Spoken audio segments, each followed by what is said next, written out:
고린도 교회에 문제가 많은 것으로 알려져 있습니다. 그렇다고 고린도 교회가 다른 교회들보다 유난히 문제가 많았고 다른 교회들은 별 문제가 없었다, 그런 의미는 아닙니다.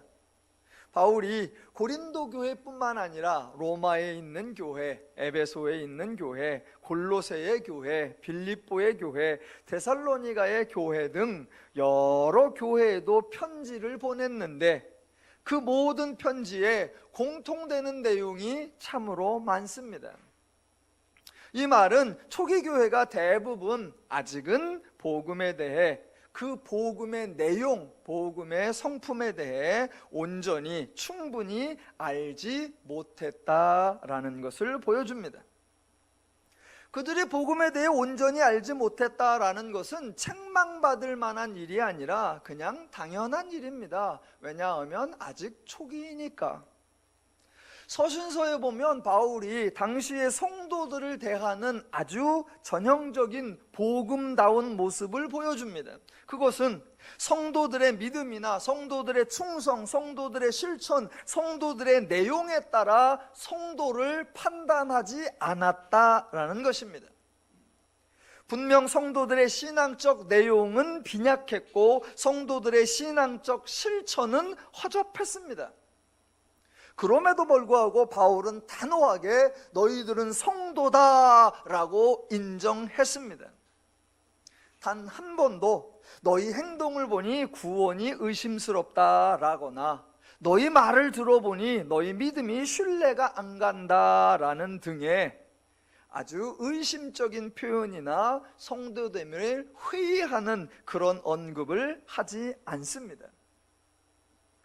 초대교회가 모범적 교회이거나 이상적인 교회라고 생각하시면 안 됩니다. 그래서 오늘날 교회들의 안타까운 모습들을 속상해 하시면서 초대교회로 돌아가자라고 주장하시면 안 됩니다. 초대교회로 돌아가면 큰일 납니다.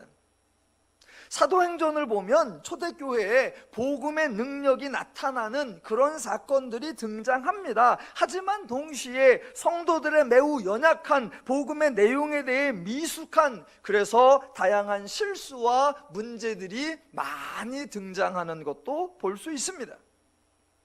서신서에서도 바울이 여러 교회에 편지를 보내는데 칭찬하는 내용보다는 안타까워하면서 다시 가르치는 내용이 훨씬 많은 비중을 차지합니다. 초기 교회, 초대교회는 말대로 초기 교회입니다. 초기 교회가 세워진 것은 온전히 하나님의 일하심의 결과입니다. 예수 그리스도의 십자가 사역과 성령의 가르치는 사역의 열매입니다. 초기 교회가 부흥하고 성장했다. 그 부흥과 성장도 성도들의 헌신의 결과가 아니라 하나님이 열심내서 일하신 결과입니다. 저와 여러분이 사도행전 강해에서 살펴보았듯이 초대교회가 교회 성장 프로그램이나 땅끝까지 하나님 나라를 확장하는 복음 전파 프로젝트를 시행한 적이 없습니다. 복음 전파가 있기는 했지만 온 교회가, 온 사도가 단합하여 열심을 냈느냐? 그렇지 않습니다. 도리어 그들은 갈등하고 도리어 그들은 분열했지만 언제나 하나님이 도우시고 하나님이 새 사람을 보내시고 하나님이 은혜를 더하셔서 초기 교회가 세워지고 확장되고 성장할 수 있었습니다. 그래서 성경이 사도행전과 서신서를 통해서 보여주는 초기 교회의 모습은 완벽하고 성숙한 모습, 성도들의 강건하고 충성스러운 모습이 아니라 정반대로 성도가 얼마나 연약했었는가, 그것을 보여주고 그 연약한 성도를 강건하게 성숙시키기 위하여 하나님이 얼마나 일하시고 하나님이 얼마나 수고하셨는가, 그 하나님의 일하심을 보여주는 것입니다. 하나님이 성도를 위해 하나님이 부르시고 세운 사람 중에 하나가 바울이었습니다. 그런데 바울에 대한 이야기가 참으로 재미있는 것은 초기 교회를 성숙시키기 위하여 초기 교회의 영적 대스승으로 교육 전문가, 양육 전문가로서 바울을 스카우트해오는 것이 전혀 아닙니다. 바울이 당대 최고의 신앙인으로 영적으로나 육적으로 흠과 티가 없어 모든 유대인들의 스승으로 추앙받고 존경받고 있어서, 그래서 기독교의 책임자로 초대받아서 취임한 것이 아닙니다. 정반대로 바울은 유대교에서는 배신자로 낙인 찍히고 기독교에서는 사도들 가운데 믿지 못할 스파이이거나 또는 첩자로 오해를 받고 배척을 받았습니다. 처음에는 그렇게 오해를 받았지만 얼마 후에 모든 사람이 바울을 인정해서 바울이 말하면 진리라고 인정했느냐? 그렇지도 않습니다. 바울은 자기 사역하는 내내 자신의 정체성, 사도로서 인정받기 위하여 애를 썼습니다. 그래서 입만 열면 나는 사도다, 나는 사도다 수도 없이 주장했고 이런저런 증거를 계속해서 강조했어야만 합니다. 그러한 장면들은 초기 교회가 얼마나 복음에 대하여 빈약했고 내용적으로 부족했었는가, 그런 것을 보여줍니다. 당연합니다. 복음 그 자체인 예수님의 사역과 예수님의 말씀도 잘 이해를 못했었습니다. 예수님께서 날마다 이적과 기적을 행하셔서 병고침을 받거나 또는 빵을 얻어먹거나 여러 도움을 받는 당사자들이고, 현장에서 예수님의 가르침을 들음에도 불구하고 잘 깨닫지 못했던 사람들인데, 예수님의 사역이 아니고 이제 바울이 예수님의 했던 말씀들을 다시 재현하면서 설명하는 것, 잘 알아듣지 못했던 거 당연합니다. 그래서 저와 여러분은 서신서를 통해 초대교회 사람들이 어떻게 복음을 오해했었는가, 또 그때마다 바울이 어떻게 복음을 다시 설명하고 있는가, 그래서 그 결과 성도들이 어떻게 복음을 알아가고 있는가, 그것을 살펴보는 것입니다. 고린도전서의 내용을 이렇게 읽어보면 고린도 교인들이 한편으로는 복음을 이해를 했고, 그러나 또 다른 한편으로는 복음을 오해하기도 했습니다. 고린도전서에는 먼저 복음을 오해한 것이 소개됩니다. 가장 대표적인 오해가 자신이 구원을 받았다는 그 구원의 완성, 또 성도됨, 그것을 아직 이해하지 못했습니다. 그것이 고린도전서 1장 12절에 나는 바울에게, 나는 아볼로에게, 나는 게바에게, 나는 그리스도에게 속한 자라는 주장이었습니다. 그 주장에는 두 가지 의미가 담겨 있습니다. 하나는 구원은 인간의 행동에 따라 이루어진다라는 생각이고, 다른 하나는 그렇다면 구원은 아직 이루어지지 않았다라는 생각이었습니다. 그렇게 오해하고 있으니까 바울의 설명이 무엇이었느냐? 구원은 오직 하나님의 은혜다, 하나님의 일하심의 결과다라는 선언. 다른 말로 표현하면 구원은 너희의 행동으로 말미암지 아니하고 하나님의 선물이다라는 선언이었습니다.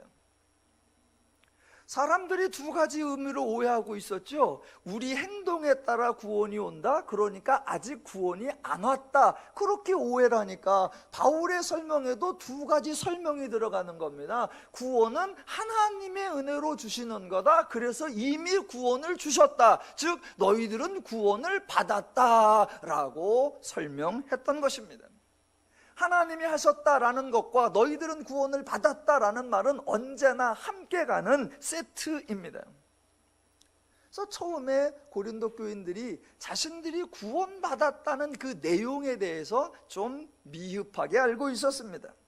그러나 다른 한편으로 고린도 교인들이 복음을 그래도 조금 이해하고 있었다라는 표현이 두 번 정도 나오는데, 가장 대표적인 게 6장 12절에 모든 것이 내게 가하다 였습니다. 여러분, 모든 것이 내게 가하다, 이 말이 맞습니까? 틀립니까?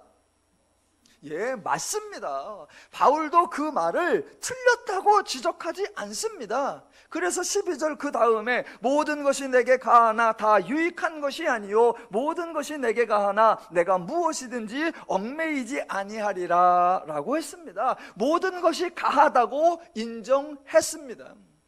모든 것이 가하다는 것이 내용적으로 복음과 맞습니다. 예, 인간의 행동이 복음에 영향을 끼치지 않습니다. 조금 선한 행동을 했다고 더 큰 복이 오는 것이 아니며 조금 악한 행동을 했다고 진노와 재앙이 내리는 것이 아닙니다. 이 내용, 인간의 행동이 하나님의 일하심에 영향을 주지 않는다, 이 내용은 신약에서 처음 등장한 것이 아니라 구약에도 이미 아주 신랄하게 나와 있습니다.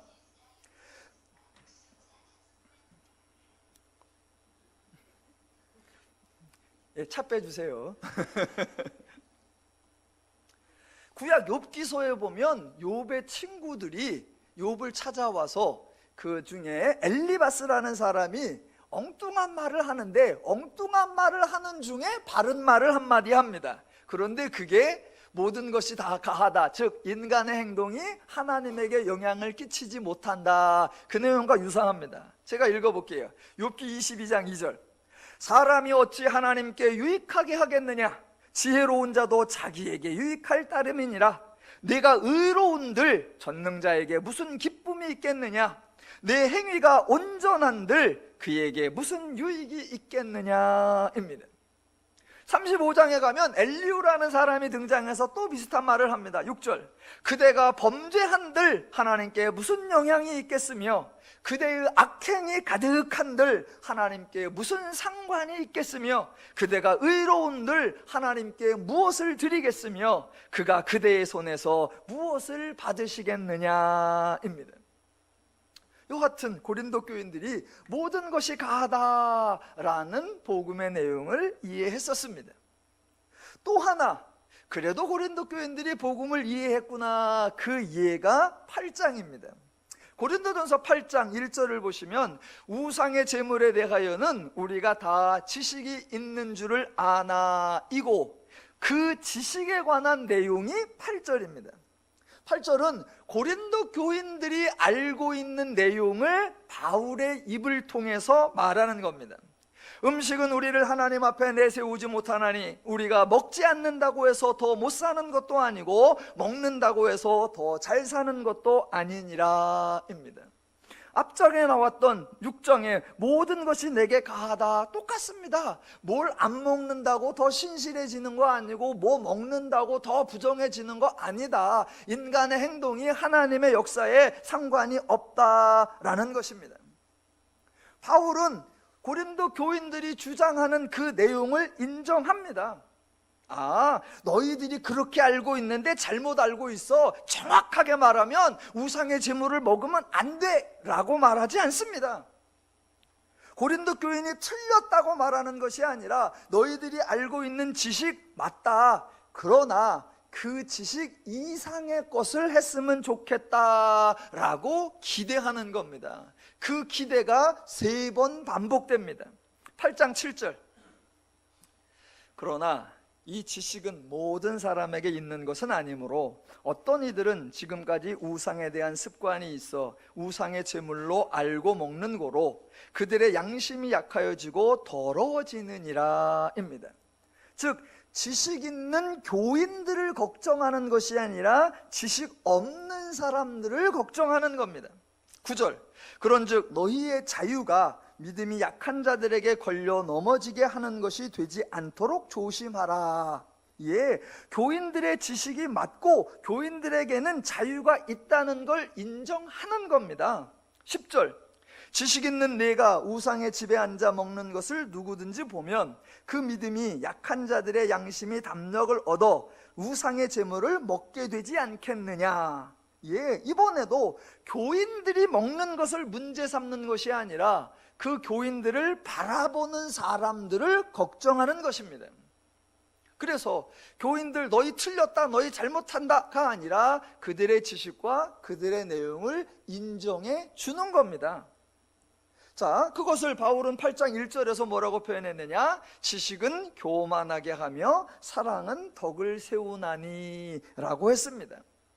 지식과 사랑 중에 하나를 선택하라 라고 말하는 것이 아니라 지식이 있어야 하는 거 당연하다. 다만 지식으로만 그칠 것이 아니라 지식이 사랑에까지 나아가야 한다라고 권면합니다.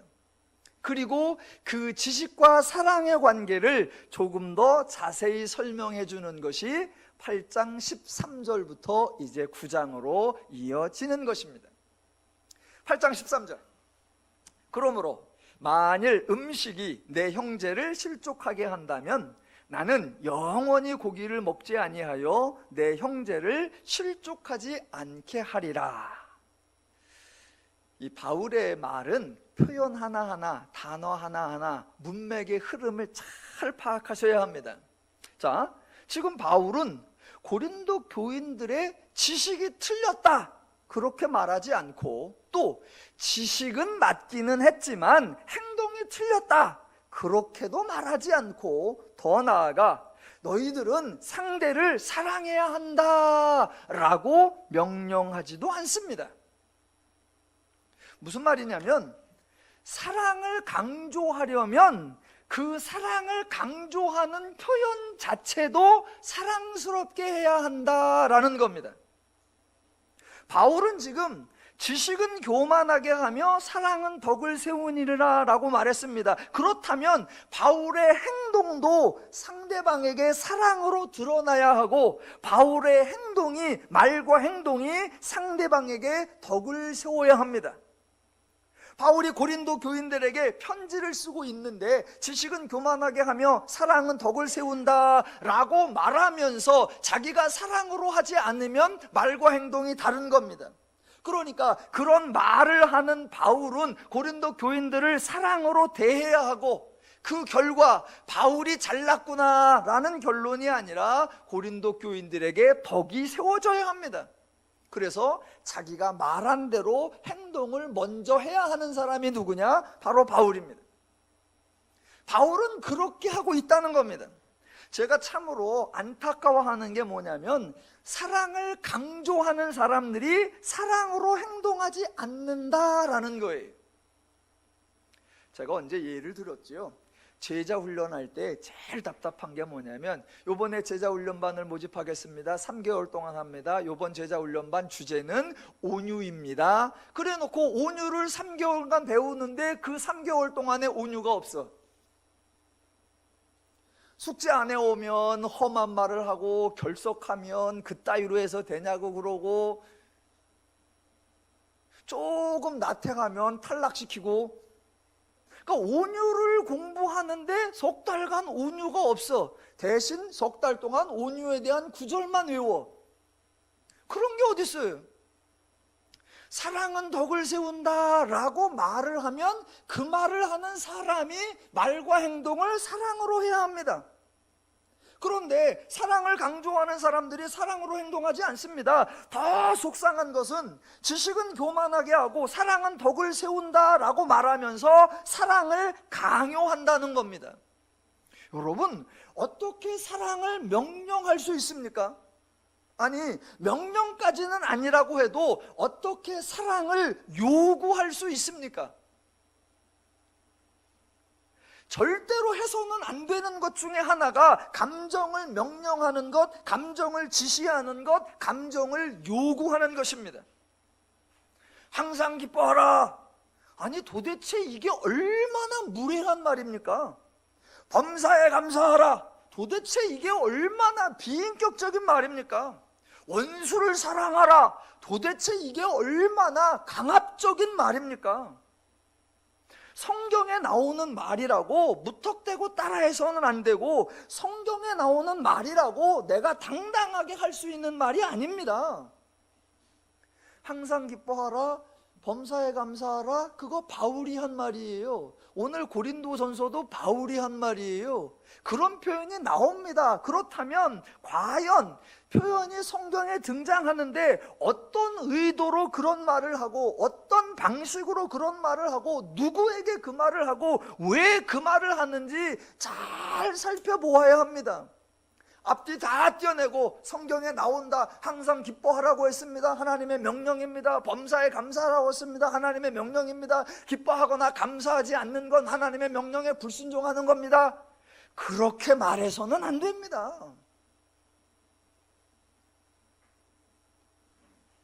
어떻게 사랑을 명령하고 감정을 요구하고 감정을 지시합니까?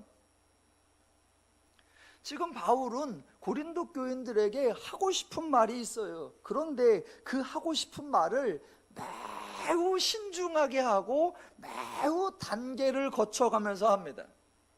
8장을 다시 한번 정리를 해드리고 9장으로 갈게요. 자, 바울이 말하는 첫 번째 단계가 뭐냐? 인정해 주는 겁니다. 그래서 8장 1절부터 고린도 교인들이 지식이 있다고, 그 지식이 맞다고 인정을 해 줍니다. 지식이 있는 너희가, 자유가 있는 너희가 인정을 해줘요. 그렇게 인정을 해주고 바로 이어서 그러면 이렇게 하라 라고 요청하지 않습니다.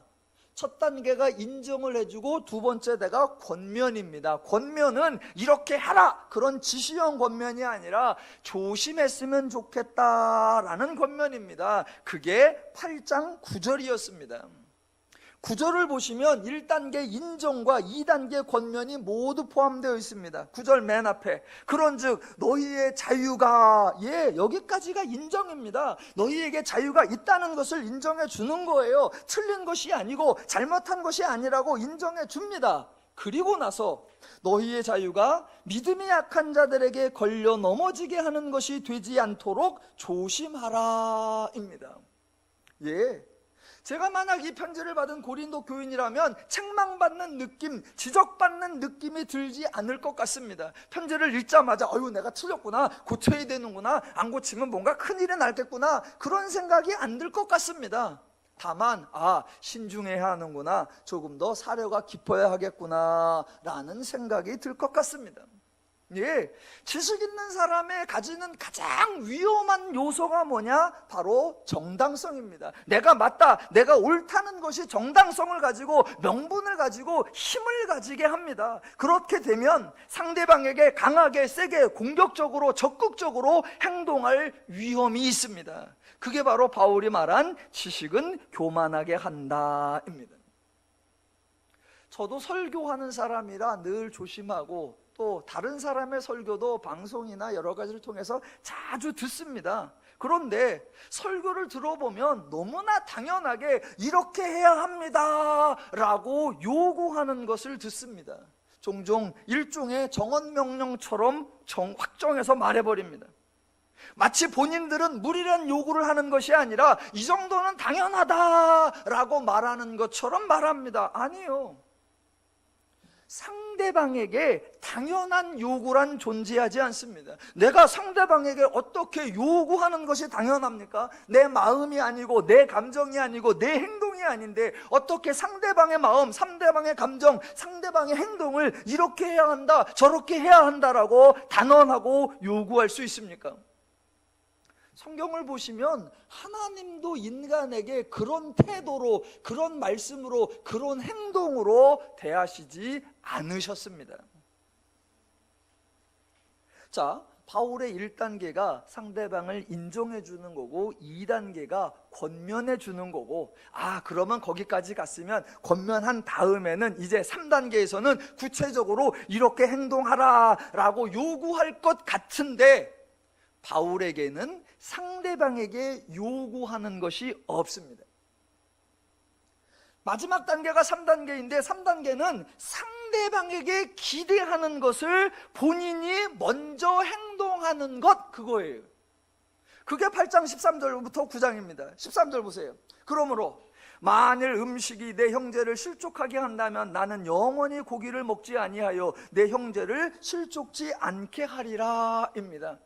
너희들은 이렇게 해야 한다, 저렇게 해야 한다가 아니라 나는 이렇게 한다, 그리고 자기가 먼저 예를 보여주는 거예요. 바울은 거기까지만 말합니다. 거기서 한 발 더 나아가 내가 이렇게 하니 너희도 이렇게 해야 한다라고 명령하지 않습니다.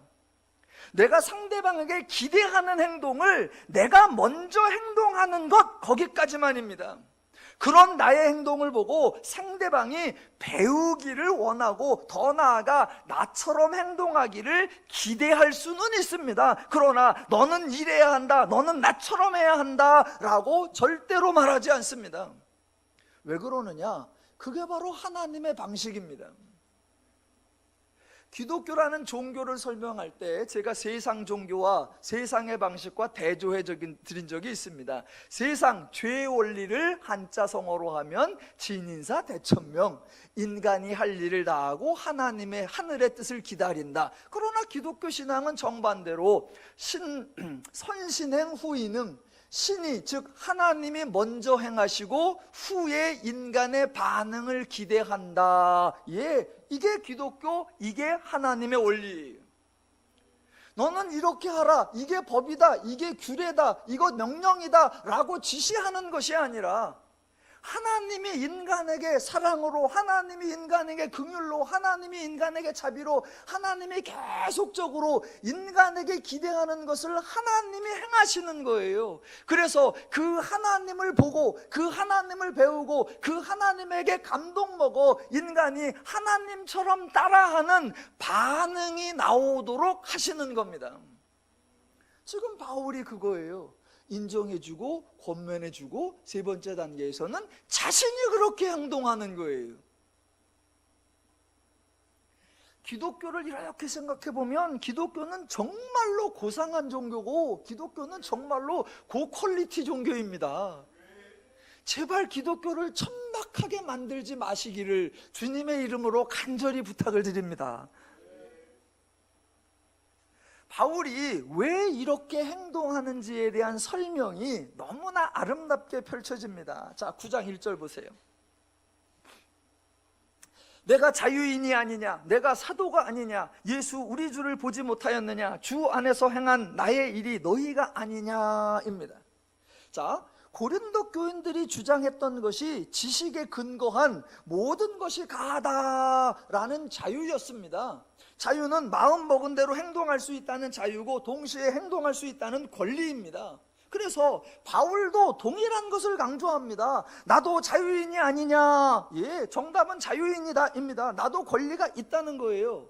여기까지는 단지 복음적 지식에 근거한 표현이고 2절부터는 바울과 고린도 교인들 간의 관계에 근거한 자유와 권리를 언급합니다. 2절, 다른 사람들에게는 내가 사도가 아닐지라도 너희에게는 사도이니 나의 사도됨을 주 안에서 인친 것이 너희라. 즉 제3자는 고린도 교인들에게 말할 자격이나 말할 권리가 없을지라도 바울은 있다는 겁니다. 그것을 고린도 교인들도 인정해 주었다라고 밝히고 있습니다.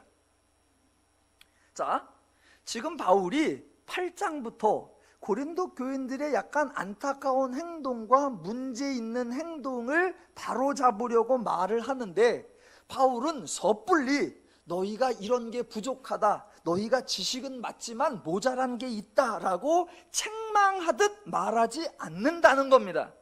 더 나아가 무례하게 자유를 절제하라, 권리를 포기하라, 지식이 아니라 사랑으로 행동하라 이렇게 하지도 않는다는 겁니다. 바울의 말하는 태도와 자세를 잘 살펴보자는 겁니다.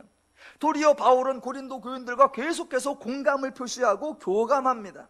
4절, 우리가 먹고 마실 권리가 없겠느냐? 정답은 권리가 있다입니다. 5절, 우리가 다른 사람들과 주의 형제들과 게바와 같이 믿음에 자매된 아내를 데리고 다닐 권리가 없겠느냐? 정답은 권리가 있다입니다. 6절, 어찌 나와 바나바만 일하지 아니할 권리가 없겠느냐? 정답은 권리가 있다는 겁니다. 7절, 누가 자기 비용으로 군복무를 하겠느냐? 누가 포도를 심고 그 열매를 먹지 않겠느냐? 누가 양떼를 기르고 그 양떼의 젖을 먹지 않겠느냐? 정답은 권리가 있다는 겁니다.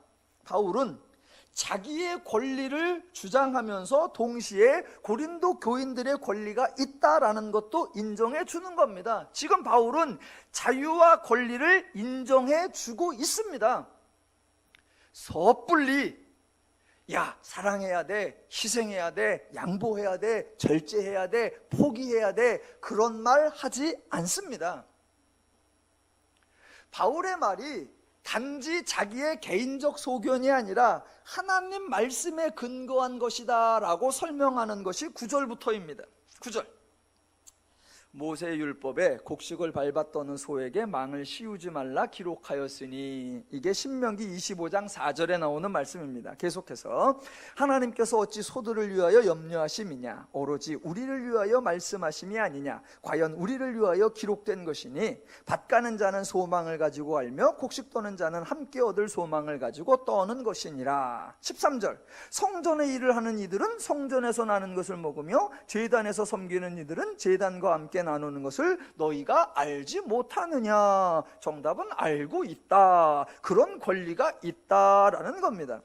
구약의 율법을 넘어 신약의 예수님도 자유와 권리를 보장하셨다고 설명하는 게 14절.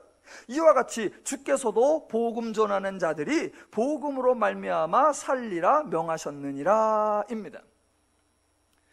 고린도 교인들이 모든 것이 가합니다, 음식을 먹어도 상관이 없지 않습니까? 라는 지식을 가지고 그것에 대한 합당한 자유와 권리를 주장하니까 바울은 맞다, 그 지식이 옳고 그런 자유와 권리가 있다라고 동의하고, 너희들뿐만 아니라 나도 그런 권리가 있다라고 말하는 거예요. 지금 바울은 부탁하고 싶은 말, 권고하고 싶은 말이 있어요. 그런데 그 말을 계속해서 다른 말로 하는 거예요. 자기가 하고 싶은 말을 직설적으로 선뜻 말하지 않는 겁니다. 교인들이 주장하는 자유와 권리를 적극적으로 인정해주고, 본인이 직접 율법과 예수님의 인용까지를 확증해서 다 인정해주는 겁니다. 지금 자기가 하고 싶은 말 한마디를 하려고 그들을 철저하게 인정해주고 세워주고 높여주는 거예요. 그렇게 다 해주고 난 후에 드디어 겨우 간신히 아주 조심스럽게 바울이 하고 싶은 말 하나가 등장하는 거예요. 그게 이제 12절입니다. 제가 출애굽기 할 때 그런 말씀을 드렸습니다. 출애굽기 보면 19장 20장에서 하나님이 율법이 주어진다. 그러면 사람들은 하나님이 불쑥 10가지 계명이다 라고 주고, 이건 하나님의 율법이니까 지켜라 라고 불쑥 던져준 것처럼 생각할 수 있다. 그러나 그렇지 않다. 하나님은 그 10마디 말씀을 주시려고 아브라함 때부터 시작해서 수십 년간 이스라엘에게 은혜를 베푸셨고, 출애굽 사건을 이루면서 하나님은 수십 번의 이적과 기적을 행하시고, 광야 여족을 통해서 하나님께서 허다한 사랑과 은총과 긍휼을 베푸셨습니다. 그렇게 많은 수고와 애씀과 정성과 희생을 하나님이 다 하시고, 그제서야 너희가 이 10가지 말씀대로 살았으면 좋겠다라고 하시는 거예요. 하나님 말씀은 옳아, 하나님 말씀은 정당성이 있고 나는 너희를 인도한 자니까 그런 권리가 있어 라고 불쑥 이거 옳은 말이야, 이거 좋은 말이야, 이거 맞는 말이야 라고 내던지는 그런 방식이 아니다라는 겁니다. 지금 그 하나님 방식대로 바울도 하고 싶은 말 한마디를 하기 위하여 너희들의 지식이 옳고 너희들의 권리가 있고 너희들의 자유가 있다라는 걸 충분히 인정해 주면서 내가 한 가지 부탁하고 싶다라는 말을 조심스럽게 신중하게 접근하고 있단 말입니다. 그리고 나서 한 말이 뭐냐면 12절이에요. 자, 다른 이들도 너희에게 이런 권리를 가졌거든 하물며 우리일까 보냐. 그러나 우리가 이 권리를 쓰지 아니하고 범사에 참는 것은 15절. 그러나 내가 이것을 하나도 쓰지 아니하였고입니다. 자, 바울은 자유가 없었던 것이 아니고 권리가 없었던 것이 아닙니다. 자유와 권리가 있었고 자유와 권리를 쓸 수 있었습니다. 그런데 쓰지 않았습니다. 자, 강조점이 뭐냐면 쓸 수 없었다, 쓰면 안 되었다가 아니라 자유와 권리가 있었고 쓸 수도 있었는데 안 썼다라는 거예요. 자, 아주 근사한 차이를 여러분이 구별해내셔야 됩니다. 지금 바울은 내가 그런 자유가 있는데 그런 자유를 포기했어, 그런 권리가 있는데 그런 권리를 희생했어, 그런 뉘앙스가 아닙니다. 바울은 지금까지 뭘 강조했느냐? 자유 또는 권리였습니다. 그렇게 자유와 권리를 주장해 오다가 갑자기 포기, 희생 이런 표현이 나오면 앞과 뒤가 맞지 않는 거예요. 자유와 포기는 서로 유사한 단어가 아니라 대립되는 단어이고, 권리와 희생은 동일한 의미가 아니라 서로 반대되는 의미입니다. 그러므로 자유와 권리를 강조하면서 포기와 희생을 언급하면 연결이 되지 않습니다. 자, 지금 바울은 자유가 있어서 자유를 사용했다는 겁니다. 자, 12절에 이 권리를 쓰지 아니하였고 15절에 이 권리를 쓰지 않았다. 그 표현은 내가 지금 그거 안 썼어, 내가 희생했어, 내가 포기했어, 그걸 내려놓았어, 그런 의미가 아닙니다. 다시 한번, 바울은 자유가 있어서 자유를 사용했다는 거예요. 즉 자기에게 있는 자유가 있는데, 이 자유는 쓸 자유도 있고 쓰지 않을 자유도 있는데 그 중에 나는 쓰지 않을 자유를 사용했다는 겁니다. 쓸 자유를 포기했다가 아니라 쓰지 않을 자유를 마음껏 썼다라는 거예요. 똑같은 의미로 나에게는 권리가 있는데 권리를 쓰지 않고, 쓰지 않은 그 권리는 쓸 권리도 있고 쓰지 않을 권리도 있는데 그 중에 쓰지 않을 권리를 썼다는 거예요. 쓸 권리가 있는데 다 포기했어, 쓸 권리가 있는데 다 희생했어가 아니라 쓰지 않을 권리를 충분히 썼다라는 거예요. 이게 뭐냐면 마치 바울이 자유를 포기하고 권리를 포기하는 엄청난 일을 행한 것처럼 그렇게 말하지 않았다는 겁니다. 자기가 더 좋은 게 있는데 그 좋은 것들을 다 내려놓고 나쁜 거, 안 좋은 것을 취한 것처럼 말하고 있지 않다는 거예요. 그래서 12절로 가봅니다. 자, 12절을 대부분이 오해합니다. 일단 읽어볼게요. 그러나 우리가 이 권리를 쓰지 아니하고, 자, 쓰지 아니하고 범사에 참는 것은 그리스도의 복음에 아무 장애가 없게 하려 함이로다. 자, 썼다 안 썼다? 안 썼다. 그 다음에 뭐 했다? 참았다. 내가 마치 쓸 수 있는 건데 안 썼고, 그 다음에 내가 안 참아도 되는 건데 막 참았어, 이런 표현 아니에요. 마치 바울이 자기의 권리를 더 써먹었다면, 자기가 참지 않았다면 훨씬 좋았을 건데, 자기가 좋은 것을 포기하고 자기에게 유익이 되는 것을 희생하고 오직 복음을 위해서 모든 것을 다 버렸다, 이런 뉘앙스가 절대로 아닙니다. 절대로 아니에요.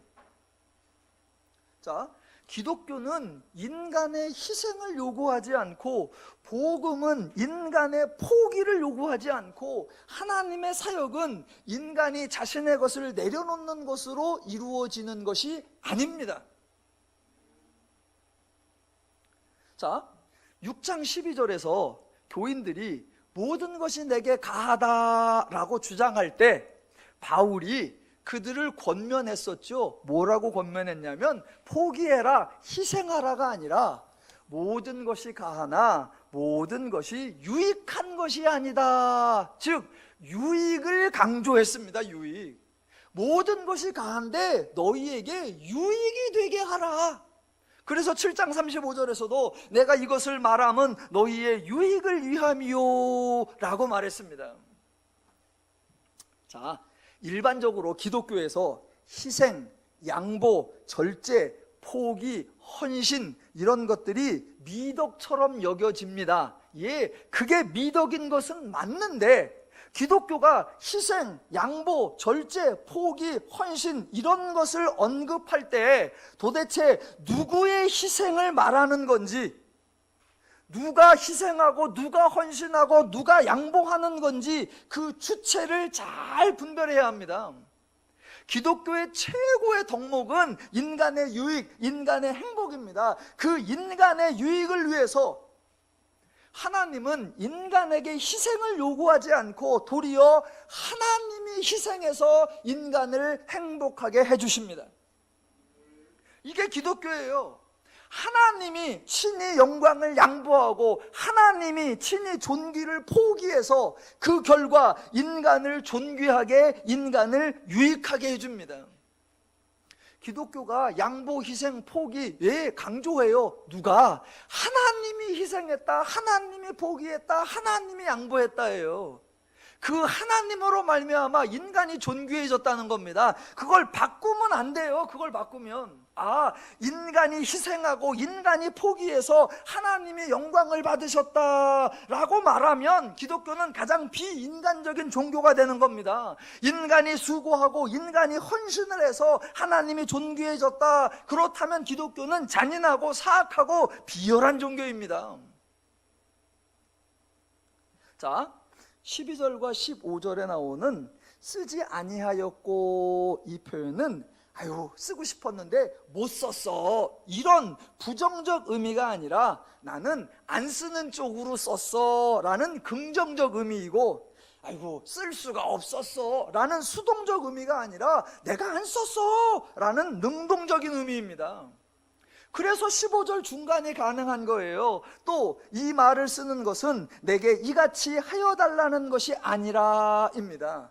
즉 쓰지 못해서 한이 맺힌 것이 아니고, 쓰지 못한 것을 알아주지 않아 갖고 서운한 것이 아니고, 이제부터라도 알아주고 대접해달라라는 게 전혀 아닙니다. 왜냐하면 바울은 희생하거나 포기한 적이 없기 때문입니다. 자유를 못 쓴 적, 권리를 버린 적이 없습니다. 자유를 썼어요. 어떻게? 안 쓰는 자유를 쓴 거예요. 권리를 포기한 적이 없습니다. 권리를 만끽했어요. 내가 쓰지 아니하는 권리를 맘 놓고 쓴 거예요. 그러니까 뭔가를 양보하고 뭔가를 희생하고 뭔가를 포기한 적이 없으니까 너희가 나에게 뭔가를 해달라 그렇게 말하는 게 아니다. 왜? 나는 손해본 게 없고 나는 억울한 게 없으니까. 그래서 15절 후반부가 가능해지는 겁니다. 내가 차라리 죽을지언정 누구든지 내 자랑하는 것을 헛된 대로 돌리지 못하게 하리라. 바울은 자유와 권리를 쓰지 않은 것을 아쉬워하거나 서운해한 것이 아니라 아주 자랑스러워하고 있습니다. 교만의 자랑이 아니라 내가 가진 자유를 너무나 멋있게 썼고 내가 가진 권리를 아주 지혜롭게 썼다는 것에 대한 기쁨과 뿌듯함으로서의 자랑입니다. 그래서 자기가 너무 기뻐하고 너무 즐거워하는데 그 자기의 기쁨과 즐거움으로서의 자랑을 행여라도 바울이 희생하셨습니다, 바울이 포기하셨습니다, 바울이 헌신하셨습니다, 바울이 절제하셨습니다 라고 미화해서 바울이 기뻐하는 것을 헛된 대로 돌리지 못하도록 그렇게 막고 있는 거예요. 그러니까 바울에게서 희생정신, 바울에게서 포기정신, 바울에게서 내려놓음 이런 거 없습니다. 바울은 자유를 만끽했다, 권리를 가장 현명하게 썼다, 너무나 기쁘다라는 기쁨과 즐거움인 거예요. 자, 바울이 여러분을 혼동하게 하는 구절이 이제 나옵니다. 16절과 17절입니다. 만약 16절과 17절을 읽으시고 여러분이 혼동하신다면 그것은 여러분의 문장 이해력이 부족한 것이 아니라 바울이 혼동할 만하게 표현을 해놓은 겁니다. 자, 바울이 뭐라고 하느냐? 자, 15절과 16절을 보면 조금 다른 게 나옵니다. 15절에서 내가 자랑하는 것을 헛된 대로 돌리지 못하게 한다, 자랑한다고 했습니다. 그런데 16절에 보니까 내가 복음을 전할지라도 자랑할 것이 없음은 이라고 합니다. 15절에서는 자랑한다고 했는데 16절에서는 자랑할 게 없다고 말합니다. 표현이 서로 모순됩니다. 그런데 바울이 이렇게 뻔하게 모순되게 말할 리가 없습니다. 그러니까 이렇게 마치 모순되는 것 같은 표현이 나오면 모순된 대로 따라갈 것이 아니라 내용상으로 모순이 되지 않도록 이해를 해야 합니다. 그리고 자세히 읽어보면 자랑하는 것과 자랑하지 않는 것이 각각 다르다는 것을 볼 수 있습니다. 15절에서는 자기가 자유와 권리를 쓰지 아니하고, 즉 쓰지 아니하는 쪽으로 자유와 권리를 행사한 것, 그것을 자랑, 기쁨이라고 표현하고, 16절에서는 내가 복음을 전할지라도 자랑할 것이 없다라고 말하는 거예요. 복음을 전할지라도 자랑할 것이 없다. 왜 이런 말이 나오나? 그 다음 보세요. 자, 16절. 내가 복음을 전할지라도 자랑할 것이 없음은 내가 부득불할 일임이라. 만일 복음을 전하지 아니하면 내게 화가 있을 것이로다 입니다.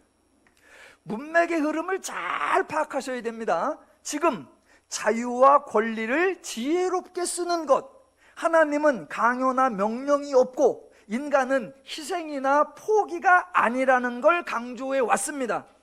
그런데 느닷없이 16절에서 복음을 전하는 것이 부득불할 일이야 라고 강요받는 듯한 표현, 심지어는 만일 복음을 전하지 아니하면 내가 화가 있을 것이야 라는 매우 위협적이고 두려움에 찬 표현이 나온다면 문맥에 맞습니까? 안 맞습니까?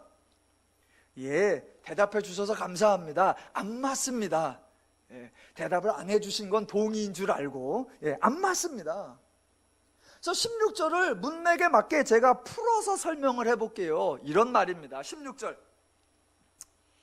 내가 복음을 전할지라도 자랑할 것이 되지 못합니다. 왜냐하면 복음을 전하는 일은 내가 필요해서 하는 일, 내가 좋아서 하는 일, 내가 원해서 하는 일이기 때문입니다. 만일 복음을 전하지 않는다면 내가 매우 답답하고 내가 매우 불편하고 아마 기쁘지도 않고 하고 싶은 일을 못해서 매우 속상해질 것 같습니다. 그런 뜻입니다. 즉 복음을 전하는 것은 내가 기쁘고 즐겁고 행복해서 하는 일이라는 것이고, 그렇기 때문에 나조차고 한 거기 때문에 그게 따로 자랑할 것이 아니다 라는 의미입니다. 저는 이 16절이 실감이 됩니다. 왜? 저는 설교하는 걸 참 좋아합니다. 성경을 연구해가지고 이게 무슨 말인가 그냥 읽어보면 저도 잘 이해가 안 될 때가 많거든요. 그러면 막 이것저것 뒤져가면서 원문 뒤져가면서 본문을 이렇게 찾아내면 아 드디어 말이 돼요. 아 이게 이런 말이구나. 그런 말이 되면 너무 좋아요. 너무 좋아. 너무 좋아. 그래서 막 한 번 하고 두 번 하고 세 번 하고 자꾸 하고 싶어요. 너무 하고 싶어요. 그래서 이게 하는 게 너무 좋아요. 만약 저에게 설교를 하지 말라 그러면 화가 임하는 것 같아.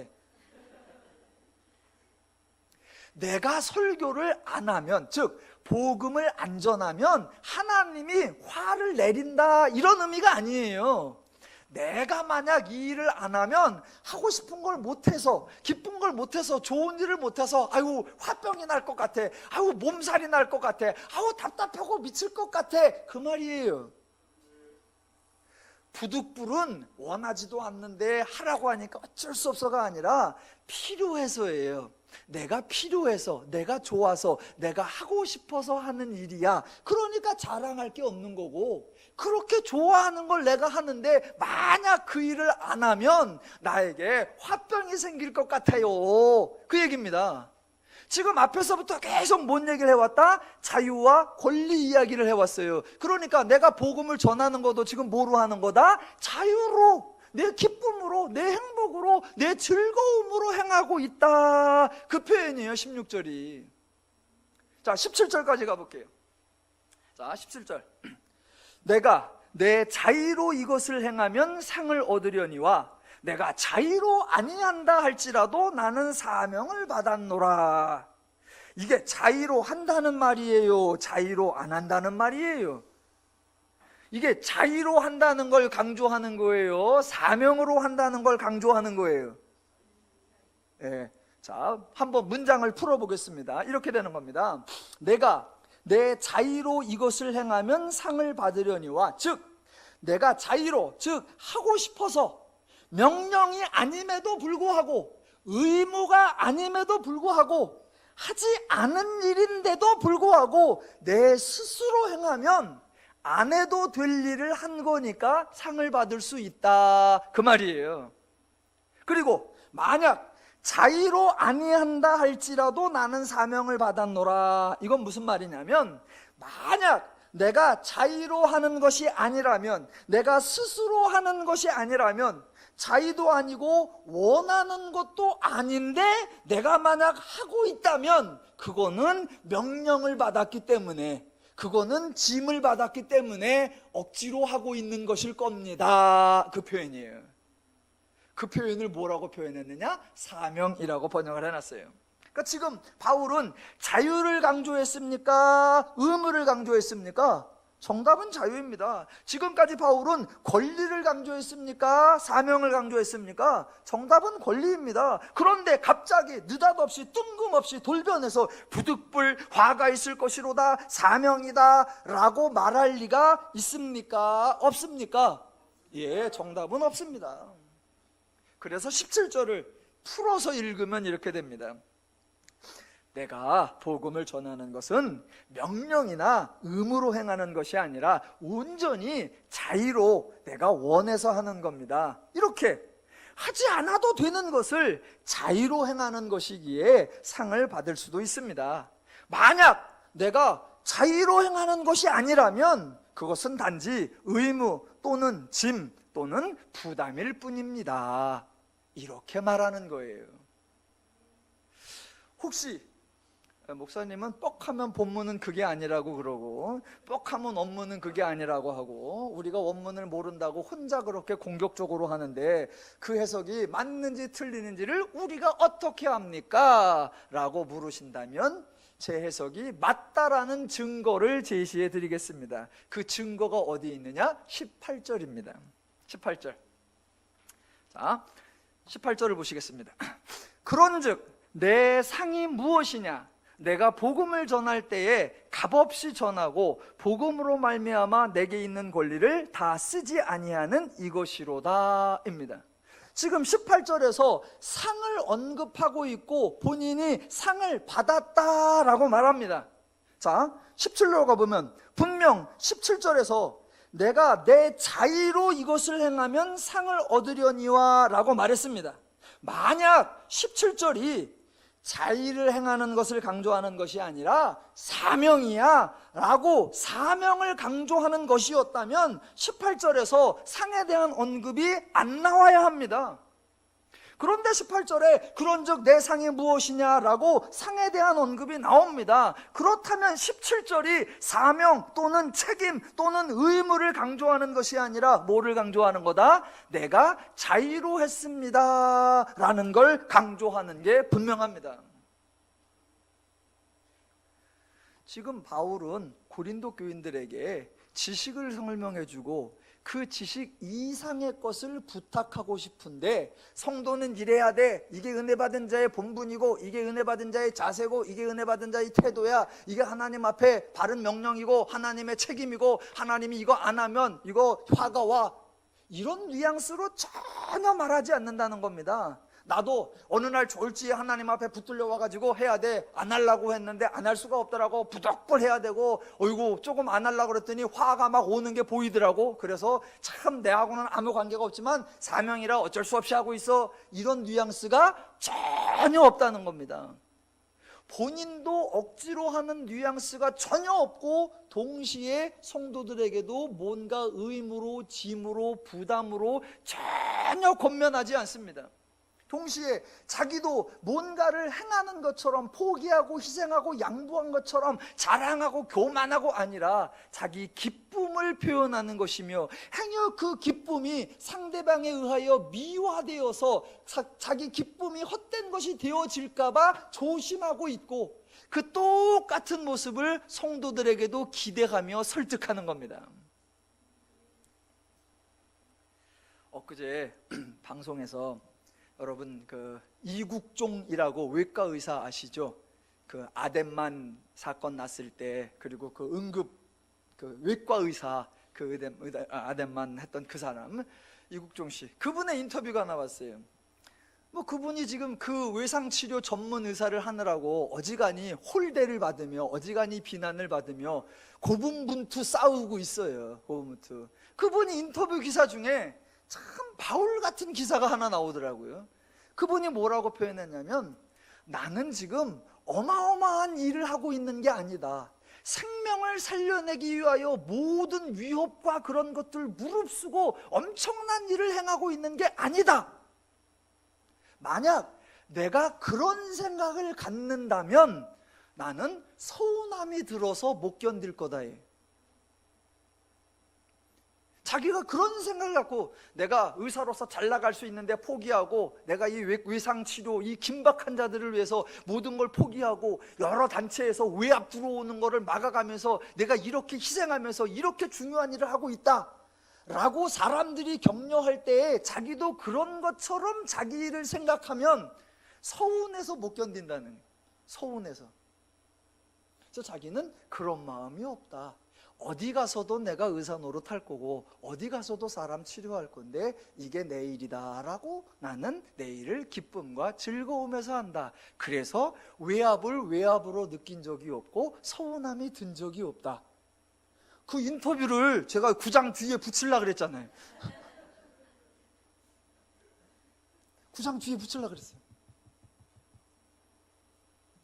그분이 이 하나님의 마음, 이 하나님의 복음적 원리를 알고 계신 분인지 신자인지 그건 모르겠습니다. 그런데 일반적으로도 그 자신의 일을 좀 건강하게 받아들이고 그 자신의 사역을 건강하게 유지하려고 애쓰는 그 모습을 보면서 참 귀하다라는 생각을 했습니다. 혹시 오해하실까 봐 마치 제가 이 시대의 기독교 개혁의 최후 보루로서 이 시대의 복음적 입장을 견지하는 마지막 하나님의 도구로서 나는 버텨내야 된다, 그런 사명감 없습니다. 모두가 다 타락해도 목사님만은 그러시면 안 돼, 무리한 걸 요구하지 마세요. 없습니다. 그저 저도 아주 단순합니다. 복음을 연구하는 게 너무 기쁘고 복음을 전하는 게 너무 행복하고 이 하나님의 말씀대로 실천하는 게 너무 좋아요. 여러분들에게 이래야 한다 저래야 한다 막 협박하고 그따위로 해갖고 믿음 생활이 되겠냐고, 그래서 하나님이 기뻐하시겠냐고, 그런 게 불편해요. 이렇게 와주셨으니 얼마나 고맙습니까? 이야, 1년에 52주인데 이래저래 빠지는 거 빼고 그래도 30주 이상씩은 나오시잖아. 얼마나 감사한지. 그리고 또 와서 들어주시잖아. 얼마나 감사하고. 하나님이 나를 대하신 것처럼 내가 성도를 대하고 그 성도가 목사에게 그런 대우를 받은 것처럼 또 주변 사람들에게 그렇게 대하여 결국 하나님의 원리가 퍼져나가는 하는 거, 그게 하나님 나라의 원리인 줄로 믿습니다. 마무리하겠습니다. 이 이야기가 시작된 것이 8장 1절 지식은 교만하게 하며 사랑은 덕을 세우나니 였습니다. 교인들이 지식은 가지고 있었는데 지식을 정말 지혜롭게 사용하지 못했습니다. 그래서 바울은 지식이 교만하게 하는 것이라 지식을 버려야 된다가 아니라 지식을 사랑으로 활용할 때 본인에게도 좋고 상대방에도 덕을 세울 수 있다라고 말하면서 그 예를 자신의 경우를 들어서 설명한 겁니다. 그래서 바울은 8장과 9장을 읽어보면 8장과 9장 전체에 단 한 번도 지식으로는 안 되고 사랑이어야 돼 라고 선택을 요구하지 않았고, 교만하지 마라, 사랑해라 라고 지시형이나 명령형으로 사용하지 않았고, 자유가 있기는 하지만, 권리가 있기는 하지만 희생하고 포기하십시오 라고 무리한 요구를 하지 않았고, 복음을 전하지 않으면 화가 임합니다 라고 협박하지도 않습니다. 기독교는 절대로 상대방을 불편하게 하는 내용이 없고 상대방을 몰아붙이는 표현을 사용하지 않습니다. 복음은 참으로 인격적이어야 하고 우호적이어야 하고 복음 그대로 기쁜 소식이어야 합니다. 성경을 읽고 성경을 배우시고 하나님을 아셔서 정말 마음이 평안하시기를 바랍니다. 하나님이 주신 은혜로 인해 행복하시기를 바랍니다. 서로 상대를 불편하게 하는 종교 생활이 아니라 서로 상대를 자유롭게 해주는 멋진 신앙생활이 되시기를 주님의 이름으로 축원합니다.